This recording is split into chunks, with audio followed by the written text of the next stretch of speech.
Hey, Cal. Happy to say I've cooled down. The heat is broken for now. It sounded just horrific over there. I mean, they're just not built for those temperatures. What did it get to? 37, 38? Yeah, at Chester Street, I was there, and it was. I was lucky because I was in the press box. The punters outside, let alone the players, but the punters sitting there. It's the only time I've ever seen massive queues for water instead of beer Oh, at a it's cricket me. ground. That is unheard of at a cricket ground anywhere in the world. Yes. And you were right from what you said last week. I did see quite a few shirts off. Yes. Oh, honestly, it doesn't that hot normally, 37, 38. I mean, it'd only have to get to 19, 20 in England generally when I've been there. So you survived, you're with us, and you saw some cricket, which is great. It is, and we're going to talk about that along with a lot of other things. So let's get on with the show.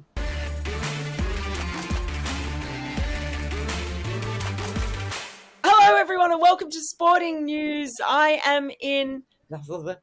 Hello, everyone, and welcome to Timed Out for Sporting News. I'm here in the UK.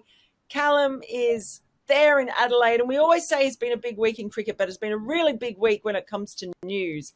Let's start with the retirement of Ben Stokes. So I was in Chester Street for his last game, had a really sad sort of feel about it, possibly not least because England lost and Ben Stokes wasn't able to contribute too much. 5 runs, 5 overs, none for 44, I think it was. But I think it was the realisation too of what's behind it, this crazy scheduling. Ben Stokes is box office in this country. He is a huge star. It's obviously the Test captain as well. He's decided to walk away. Cal, we've been talking about this a lot in the past few weeks. It's really starting to crystallise. I wrote that piece on the scheduling and something having to give last week and what the players were saying. In Ben Stokes' case, well, it's his ODI career that has to give. How significant is this, do you think? It's enormously significant. We're looking at one of the great all-rounders in international cricket at the moment in all 3 formats, pulling the pin from one of the formats at the age of 31, which is quite young in this day and age. Probably when I debuted in cricket professionally, players were probably looking at retiring. Like I thought at that stage I'd be retiring at 31, 32 from all cricket. But these days, players are playing late into their 30s, particularly the players that have been successful through their careers. He's one of those. To be losing him at 31, I think, should be an enormous red flag for cricketing bodies around the world. And I hope they heed the warning because we're going to see more of it. These professional cricketers like Ben Stokes, they just can't be resting during an IPL.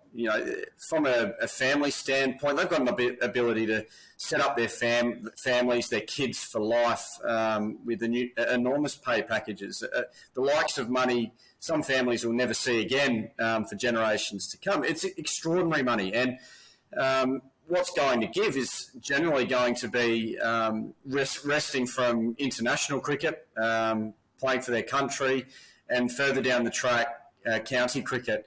The schedules are incredible. Having played some county cricket over there, regularly playing back-to-back short format games, day after each other, one rest day into a 4-day game. You could, 12 in 24 days, which is what the international schedule is at the moment, might not sound that much. But when your rest day is a travel day, spending 4 hours on a bus, recovery becomes an afterthought because you're literally trying to get from A to B, then eat, then sleep. And you do that 12 times. Eventually, something's got to give. If you've got niggles, and Ben Stokes has one, you're very quickly going to realise that what you're in for if you continue down this path. I'm not surprised it's happened. I just hope that it really does shine a light on the fixturing and how crammed the schedule's getting, and a need to make sure that we protect some of these professional cricketers, because it's not just a matter of, you shouldn't be resting from your country, like I heard Sunil Gavaskar talk about the other day. It's a much bigger issue than this. It needs to be carefully maintained in the years to come to safeguard against losing players from formats in the future to come, because I think Ben Stokes is the tip of the iceberg. We're going to see it happen more and more as we go forward. What I think we need to do is really streamline the scheduling and make sure that we're not wasting time with fixtures that no one really cares too much about. I've said it before, I think T20 internationals need to go, and then I think we can probably be a bit smarter, get some more triangular series one-day cricket in, which you and I have talked a bit about in the past as well. So there's a whole raft of things and options that we can look at, but we need to start getting serious about them and not just talk about it. Well, yeah, I mean, the FTP, I know ESPN Cricinfo certainly reported on seeing that. There are a few more triangular and triangular series in there, I should say. But there is still a lot of ODIs in there, and they have got rid of the ODI Super League. There could have been some creative scheduling here. You know, India and South Africa both here, they could have actually played a tri-series here. And people talk about, neutral games, will they sell out? India are going to sell out when it's a neutral game anyway. India, South Africa would have sold out. Absolutely. You would have had 8 games instead of 12. There would have been more time to recover. You might not have lost Ben Stokes. We're even talking about in the press box, if the series had been flipped, if they played the ODIs first against India and then the T20s, which Ben Stokes was always going to rest for, and then played the T20s against South Africa and then the ODIs, he might not have retired because he would have had this break in the middle. I don't know. But so there are all sorts of interesting things there, but a few people sort of said... The fact that he's always going to rest from those T20s should be saying enough. Yeah. Because the fact that there was never even a consideration he was going to play those says it all for us there. We've got way too much cricket going on, and when you've got the box office talent, the talent that people pay to go see, never even considering playing some of those games, why are we playing them? Well, that's it. And look, here's the thing, too. Broadcasters pay an awful lot of money for the rights to show. They want as many games as possible to show so that they get the most amount of advertising revenue, the most bang for their buck. But they also want the best players available. We've seen, this various stoushes between broadcasters and boards over player availability. It's just like everybody wants the biggest piece of the pie, and not willing to give. And at the end, I've even had fans say to me, "Oh no, this is great because there's more cricket for us to watch." So, well, if you want to watch cricket but you don't want to watch the big box office stars, and that's what Ben Stokes is in this country. He might not have as good a record as some other all-rounders, and you can debate where he sits on that, but he's the first real box office superstar in the game that's cut across in a country that's obsessed by football and where it's really hard for other sports to cut across. I just don't see, though, where it's going to change. There's a lot of ODI cricket in the next FTP from reports. So we're looking at another cycle of this, and on it goes. I think you're right. I think we're going to see a lot more players do it, and then people are going to complain that we don't have all the big name players available. Yeah, it's a sorry state of affairs. I feel like it's a flare being shot into the sky. Ben Stokes retiring at this age from one-day cricket. I hope that the powers that be see the light and start to safeguard against it in the future, because it is not often you get a red flag this obvious, I think, and it stands out. Yeah, that's right. Other players have, of course, retired from one format of the game to concentrate on others. This just feels like, in the context of what's happening, to be a significant thing. Of course, nothing in cricket happens in a vacuum, Cal. And we have the news coming out of South Africa that the new T20 league that they're putting on in January, all the teams are going to be owned by the IPL. Now, you mentioned last time about some IPL money being involved with that. Well, now we've had it confirmed. So all 6 teams. Is it the start of something? It shows the massive amount of power that is held within the IPL around the world now with their involvement. But to have a whole league that's essentially owned by IPL franchises feels like that's quite significant as well. Sorry, that broke up there, Mel. It sounds like what? Sorry, I'll just say, so it feels like it shows the huge power that the IPL franchises and the IPL itself hold around the world. Do you think this is a trend that could well continue? The BBL, Cricket Australia, have resisted any thoughts of franchising out the BBL sides. It's not in England yet. We've seen it in the Caribbean. Where do you think this is going to become like basically a worldwide IPL at some point? So if you wanted to take a long bow, yes, it's heading that direction. I'm not sure that we'll ever fully see that, but to the full extent. But certainly, I would be surprised if down the track there isn't private ownership within the BBL. I think all the indications are suggesting that we need to go that way here. And I'd be surprised if there wasn't ownership of BBL teams that are connected to the franchises in the IPL and the South African T20 now as well. So I think that,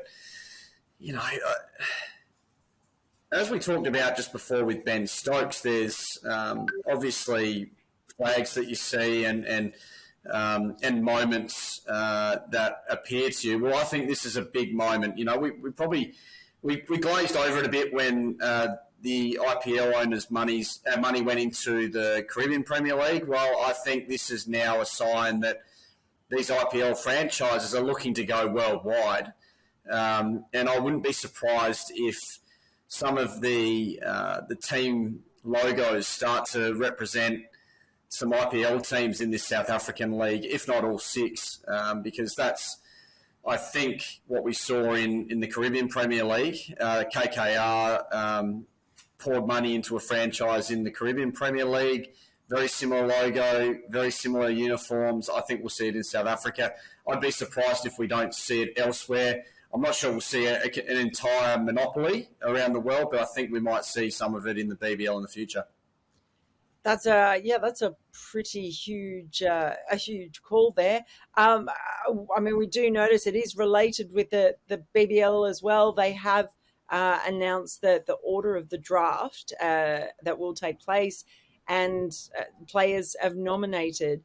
There are, some really good players who have nominated there from 4 countries. I think West Indies has the biggest contingent. Afghanistan, New Zealand, and South Africa have a couple of players in there as well. It's not overwhelming, though, when it comes to big name nominations. Obviously, there's a while to go to nominate. Maybe some players are hedging their bets to see where they can go, but after all the big. Here we are with the draft.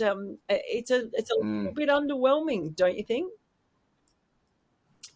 Oh, extremely. But I can't say I'm surprised. I think we've talked a little bit about this in previous shows. We've got to a point now where it's tangible. We look at the list that's nominated for the draft, and it is underwhelming. And we know that there's going to be a real pull from the Afghanistan T20 League, the UAE T20 League and the South African T20 League, and looking at the rewards on offer financially for the players at each competition, I just find it hard to believe that the BBL, with the length of its tournament and the number of games in a tournament, are going to be able to compete to keep players for the duration of their tournament. I think we'll see. We may see a greater number of box office stars sign up, but they'll be there for a short period of time at the start of the tournament,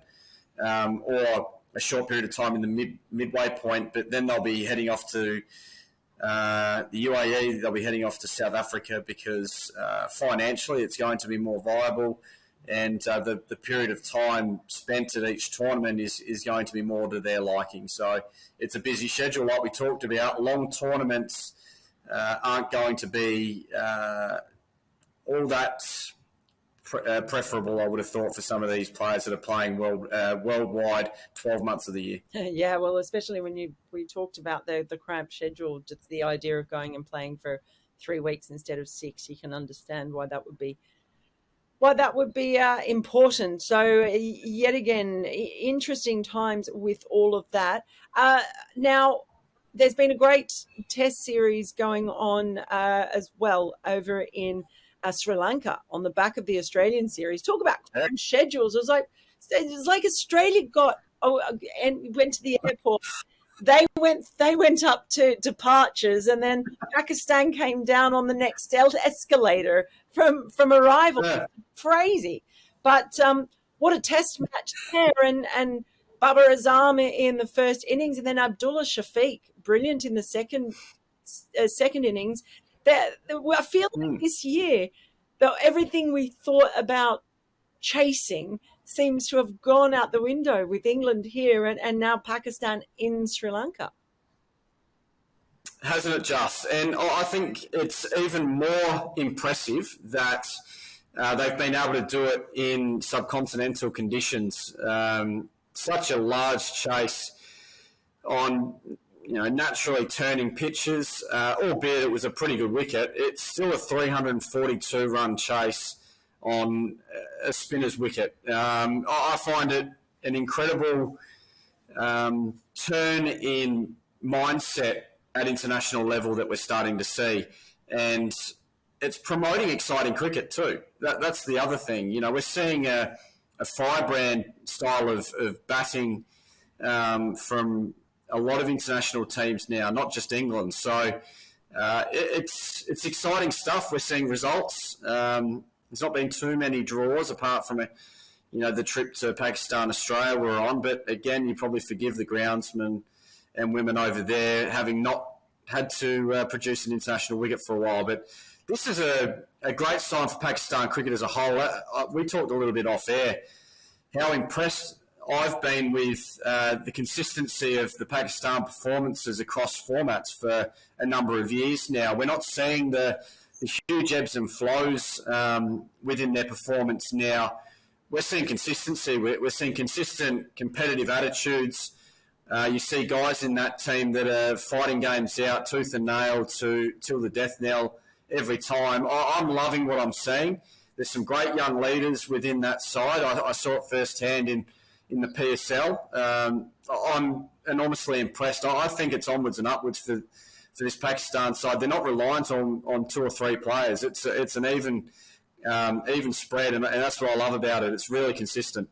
Yeah, and I think for them too, looking for a steady opening partnership. It's the story of Test cricket around the world, isn't it? Every team is always looking for a good opening partnership. It seems to be the hardest thing to nail in Test cricket. But Abdullah Shafiq, we saw in that series against Australia just how good he was. He really stood out and performed brilliantly against Australia. And then to do so in the final innings in Sri Lanka in different conditions, that bodes well for a side that already has, we've got Babar Azam coming in afterwards, but to have a really solid opener who looks like he's in a rich vein of form at the moment, that's a really positive thing for Pakistan, isn't it? Yeah, it absolutely is. And Imam Al-Haq's been no slouch at the other end. He's what's he played, 14 or 15 tests, and he'd be averaging mid-30s, I'd say, 35 maybe. So they've got a couple of young guys that have shown some great signs early in their careers.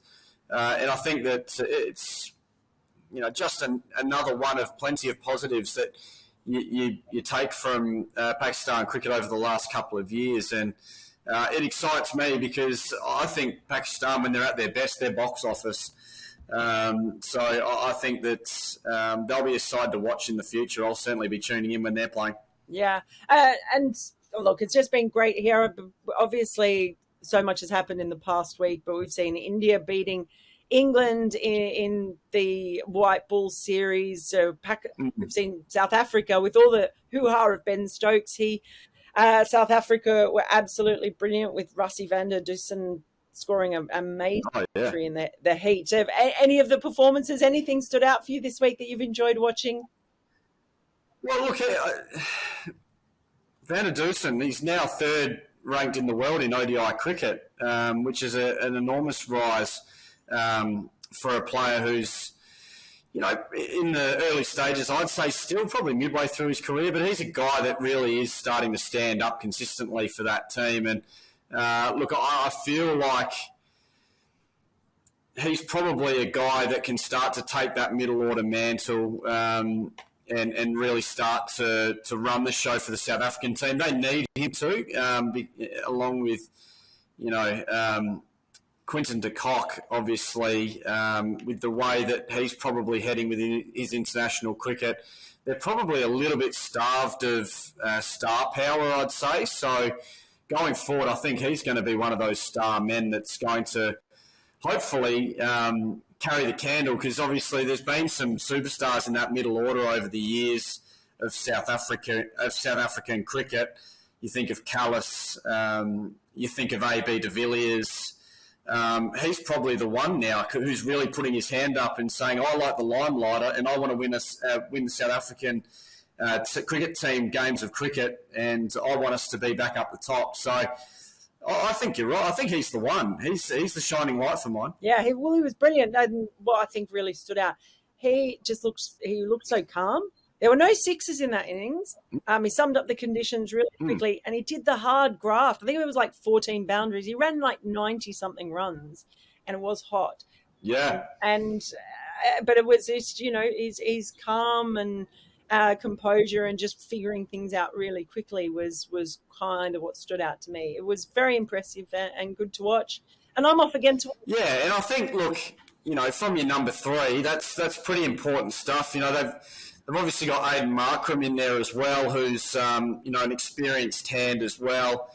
And they've got finishing power. So your number three needs to be a guy that can play in a couple of different modes. And we've seen that from Rassie van der Dussen for a while now.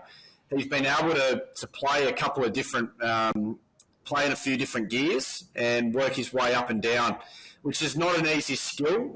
Quite often players who will work into their innings start to work through the gears and they struggle to down gear when they lose a few wickets. And I feel like he's a guy that's really got a good handle on that.